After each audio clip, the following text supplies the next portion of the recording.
இப்போ நம்ம பார்க்க போகிறது வாழை மரத்தினுடைய அமுதம்.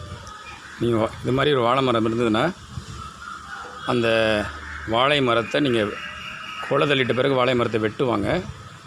வெட்டிட்ட பிறகு பார்த்திங்கன்னா இது மாதிரி இருக்கும். நீங்கள் வெட்டும்போது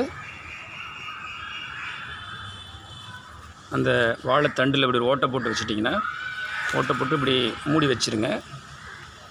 ஒரு நாளுக்கு கழித்து பார்த்திங்கன்னா இந்த மாதிரி சாறு வரும். அந்த சாறை நீங்கள் இந்த மாதிரி பாத்திரத்தை ஒரு கரண்டி வச்சு ஒரு பாத்திரத்தில் எடுத்துக்கோங்க. பாருங்கள் எடுக்கிறாங்க பார்த்திங்களா. இது வாழை மரத்தினுடைய அமுதம். வாழை மரத்தில் வேரிலிருந்தே அது தண்ணி பிடிச்சி வச்சுருக்கோம். அது உள்ளுக்குள்ளே வேரில் விடும்.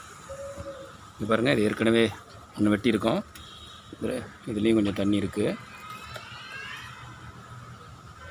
இதுலேயும் தண்ணி இருக்குது. இந்த தண்ணியை நீங்கள் எடுத்துகிட்டு 3 நாள் 4 நாளைக்கு நீங்கள் பயன்படுத்திக்கலாம்.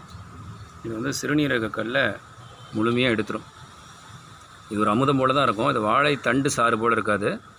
இது வந்துட்டு ஒரு அதனுடைய இயற்கையான ஒரு அமுதம். அது எந்த சுவையும் இருக்காது.